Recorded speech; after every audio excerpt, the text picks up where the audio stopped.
The biggest, richest country in Latin America, Brazil, is in the midst of a massive political and economic crisis. President Dilma Rousseff is suspended and on the verge of being impeached, though her supporters say she's the victim of a right-wing coup.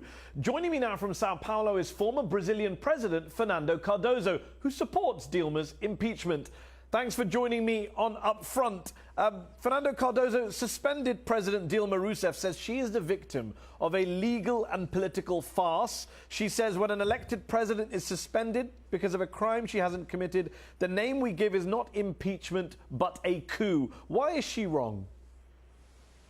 Well, first of all, because she incurred in some, mistakes, aggressing the Constitution, in fiscal questions, in using money without congressional authorization, etc. So this is not a crime in the sense of the penal code. It's a crime against the Constitution. It's a political crime. It's the lack of responsibility. You say political crime. That's why impeachment proceedings were opened against her. One of the main charges is that she allegedly manipulated Brazil's budget in violation of the law of the Constitution, so-called fiscal peddling. But you did that too when you were president, didn't you? Back in 2001, 2002, you're accused of peddling around $300 million a year in terms of today's currency exchange rates. Well, in my case, first of all, the new law was during my government, in 2001, so-called fiscal law. So we are adjusting ourselves to the new law.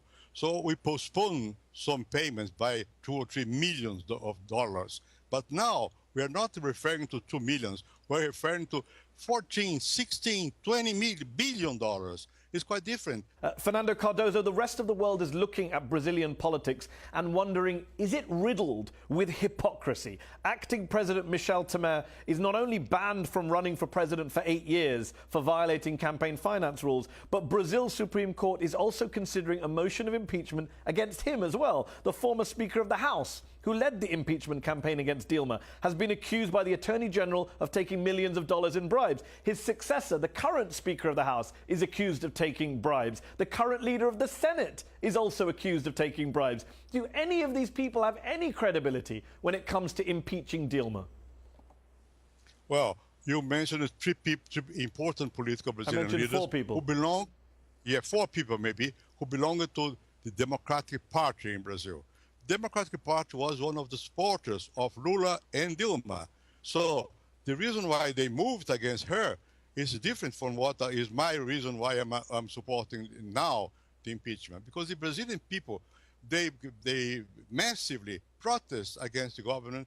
But you don't see any irony that the former Speaker of the House, the man who led the impeachment campaign, is then removed under corruption accusations. You don't see the irony? They were not the leaders of the campaign for the impeachment. The campaign for the impeachment came from people, for the masses on the streets, not in Congress. The Congress maybe opportunistically move it toward the same position. Okay, so you accept opportunistically. Just on acting President Temer, I know you support, as you say, impeaching Dilma. Do you support impeaching Temer too? Because according to a recent opinion poll, 58% of Brazilians are in favor of impeaching the acting president. That's not very far off the 61% who back impeaching Dilma. So if you want to listen to the people, you need to support impeachment of both. This is a misleading information. 60% or more of Brazilians are not supporting, are not voting in favor of either Dilma or Temer. They are not asking for Temer to be impeached. 58% of Brazilians, Fernando Cardoso, say they want to see Mr. Temer impeached, according to a poll published by Datafolha in April.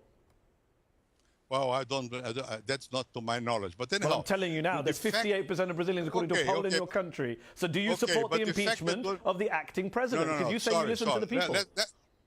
Listen to me. Let's explain to you first. You have to have more information. Well, you're the one who doesn't have any information of the polls, with respect. I'm telling you information. Okay, my party is moving a process against Dilma and Temer by accusing both of them to have manipulated elections by using money coming from not clear sources. So that's my position. So do you support the impeachment of the acting president, yes or no?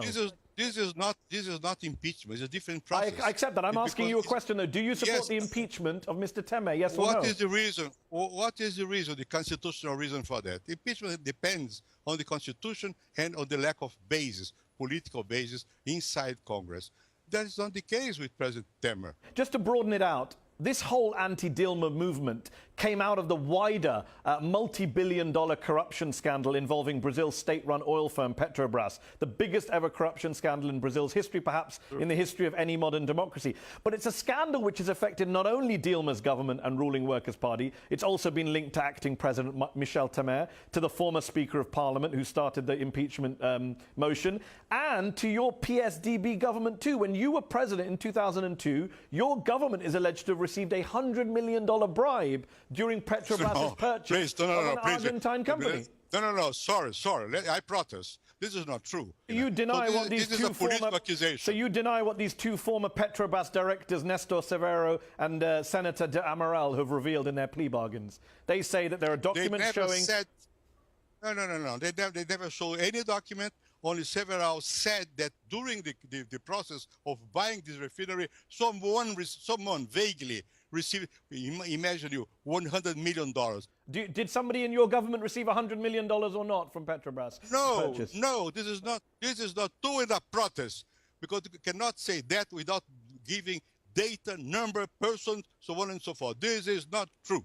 You can't blame Dilma and her supporters for calling this a coup now that we have a secret phone recording that was released in May in which the then planning minister, Romero Jucá, I believe his name, basically plots to remove Dilma and install Temer in an attempt to shut down the Petrobras scandal investigation in which he and other officials have been implicated. He's since resigned, of course, but he's on the phone saying this is why we should install Temer and get rid of Dilma, because of Petrobras.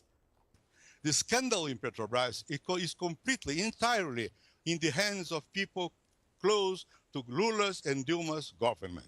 And this is very serious. No one is questioning the seriousness. I'm asking you a specific question about this minister. When he's on the phone saying to someone else, we have to change the government to be able to stop the bleeding, and the other senator says the easiest solution would be to put in Michel.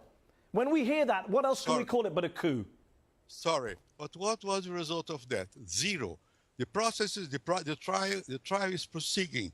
The justice is independent, and they are continuing to do what has to be done. Okay, Fernando Cardoso, there have also been some pretty serious accusations against you personally on the corruption front. In February of this year, Brazil's Ministry of Justice opened an inquiry to investigate claims that you used the company Brazif to make monthly payments to a woman who is allegedly your former mistress. What's your response to those accusations?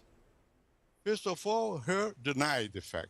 Second, the business company said that's not true. Third, she started to work with that business people in the year 2013, when I was no more president. And I had what has been, if this is an accusation, we have a love affair, was 20 years before.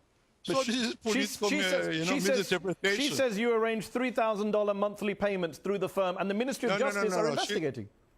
No. She refused that. She said it's not true. She came to Brazil, and on the TV, she denied the fact, and this is simply not so. So then why are the Ministry of Justice and the police investigating it then? Why are they investigating it? You know why?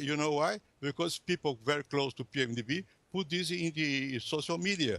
And I like the Dilma Minister of Justice, and he was forced to open a discussion. I asked the people about it. They gave me one concrete element. So this is not true. This is political attempt to demoralize a person who has correct life. Let me say no.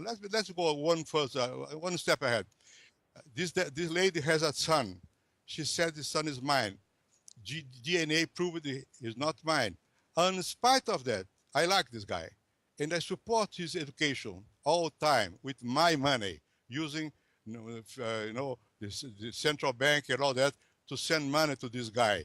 But why do you send money to this guy if he's not your son? Maybe that's why people are suspicious. No. Because I had a connection with him. I like him. One last question before we finish. Do you worry that the entire Olympics in Brazil will be overshadowed this summer by these ongoing political crises in your country? That your country's standing in the world will be harmed at a time when everyone in the world is looking at Brazil? Well, that's a pity. I don't know why, it's a real pity, the fact that the government of Brazil has been so undermined by corruption and by bad political decisions. It coincided with the Olympics. I would prefer to have a much more sound nation to show to the world. But unfortunately, in the last years, the corruption in PT government was so high and the lack of sense of reality so elevated that we are now facing a disastrous situation. Fernando Cardoso, thank you so much for joining me on Up Front. Thank you. That's our show. Up Front will be back next week.